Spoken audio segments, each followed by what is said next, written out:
Sobre la jornada nocturna vamos a ver qué nos dice el Estatuto de los Trabajadores. Y dice el artículo 6 del Estatuto de los Trabajadores: trabajo a menores. Los menores de 18 años no podrán realizar trabajos nocturnos. Y el artículo 36 del Estatuto de los Trabajadores dice: se considera trabajo nocturno el realizado entre las 10 de la noche y las 6 de la mañana. La jornada de trabajo de los trabajadores nocturnos no podrá exceder de 8 horas diarias de promedio en un periodo de referencia de 15 días. Dichos trabajadores no podrán realizar horas extraordinarias. Pero esta no es la única forma de considerar a un trabajador nocturno, sino que también dice: se considerará trabajador nocturno a aquel que realice normalmente en periodo nocturno una parte no inferior a 3 horas de su jornada diaria de trabajo, así como aquel que se prevea que puede realizar en tal periodo una parte no inferior a 1/3 de su jornada de trabajo anual. Vamos a ver cómo quedaría el horario de nuestro amigo de la lección 3.1, que hace estas 7,71 horas o 7 horas y 43 minutos. Vemos que el lunes esta persona entraría a las 5:18 de la tarde, porque hasta el minuto 17 todavía está disfrutando de su descanso semanal. Haría estos primeros 43 minutos y a la 1 de la madrugada del martes terminaría su jornada diaria. Vemos pues que desde las 10 hasta la 1 ha tenido estas 3 horas que dice el estatuto que forman parte de la nocturnidad. Dice: todo aquello que vaya desde las 10 hasta las 6 pues es nocturnidad, y vemos que hace una jornada continuada y rígida durante toda esta semana, y por lo que parece la que viene, porque vemos que el lunes también hace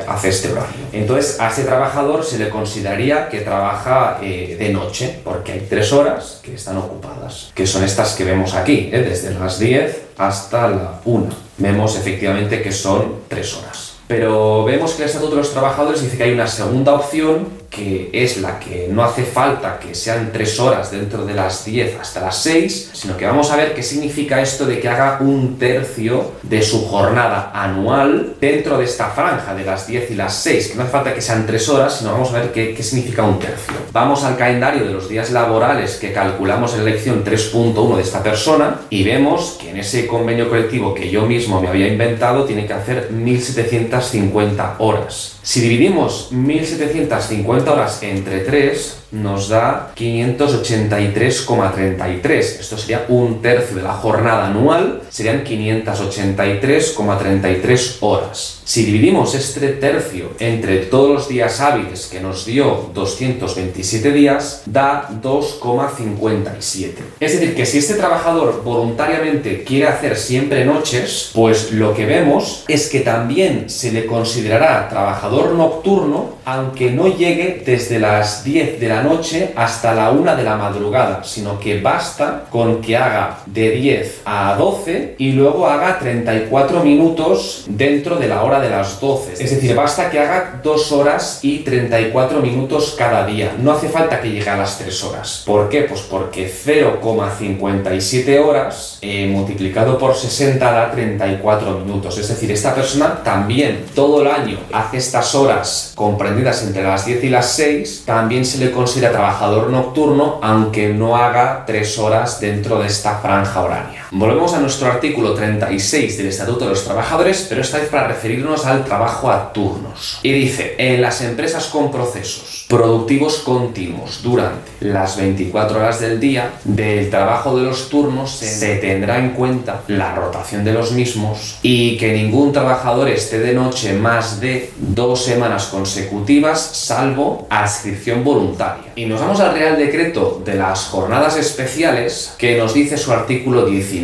Cuando al cambiar el trabajador de turno de trabajo no pueda disfrutar del descanso mínimo entre jornadas, se podrá reducir el mismo en el día en que así ocurra hasta un mínimo de 7 horas, compensándose la diferencia hasta las 12 horas con carácter general en los días inmediatamente siguientes. Vamos a poner el ejemplo que el lunes nuestro amigo de las 7,71 horas diarias o 7 horas y 43 minutos empieza a las 8, hace la jornada continuada y termina a las 3 y 43 de la tarde. Vemos que para llegar a las 4 le hacen falta 17 minutos, que ya está en morado de su descanso diario, y vemos que a las 11 de la noche pues ha hecho 7 horas y 17 minutos de descanso diario. No ha llegado a las 12, pero por lo que sea hay un cambio de turno a las 11 y ya necesita empezar su cambio de turno. Vemos que no ha podido disfrutar las 12 horas de descanso mínimo semanal, pero como dice que por cambio de turno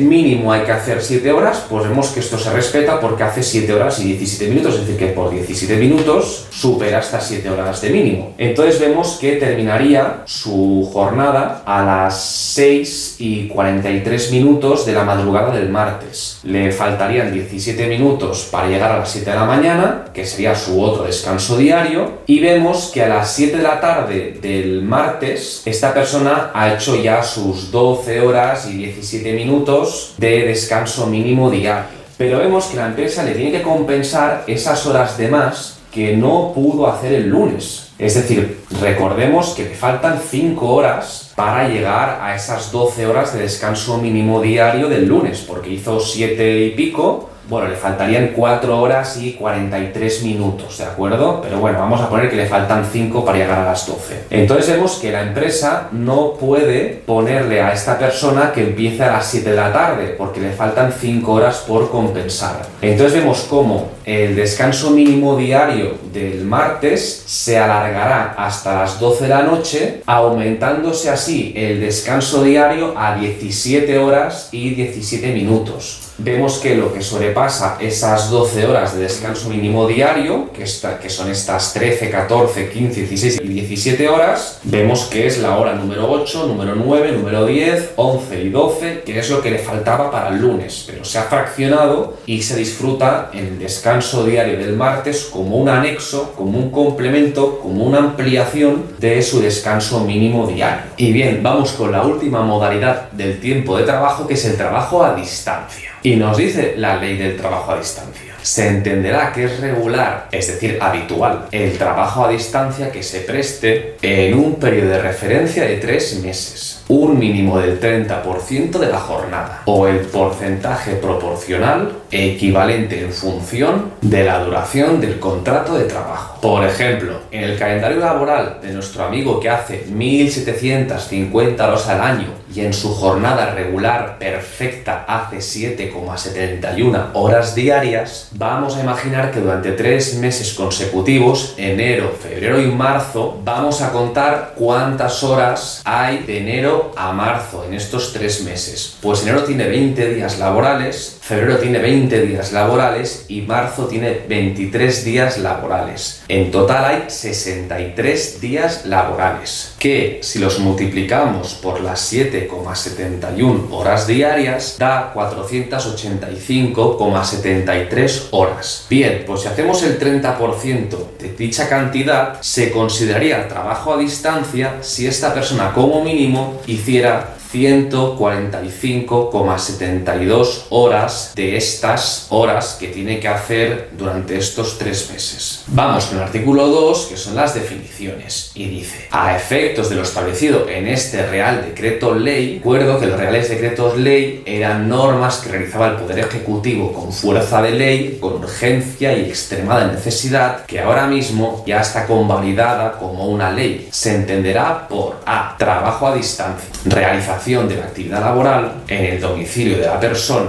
o en el lugar elegido por ésta durante toda la jornada o parte de ella con carácter regular. Es decir, como mínimo es ese 30%, pero puede ser que sea la totalidad de la jornada. B. Teletrabajo. El teletrabajo requiere el uso exclusivo o prevalente de medios y sistemas informáticos, telemáticos y de telecomunicación. Y C, trabajo presencial, es aquel que se presta en su totalidad el centro de trabajo. El artículo 3 nos habla de las limitaciones del trabajo a distancia y dice que los menores y en los contratos en prácticas y los contratos para la formación y el aprendizaje se tiene que prestar un mínimo del 50% de la jornada presencial presencial en el centro de trabajo. El punto D dice que las personas que realizan el trabajo a distancia no pueden sufrir ninguna modificación de las condiciones pactadas, ni en tiempo de trabajo ni en retribución, sobre todo en el caso del teletrabajo. Las empresas tienen que tener en cuenta con las personas teletrabajadoras el tema de los planes de igualdad.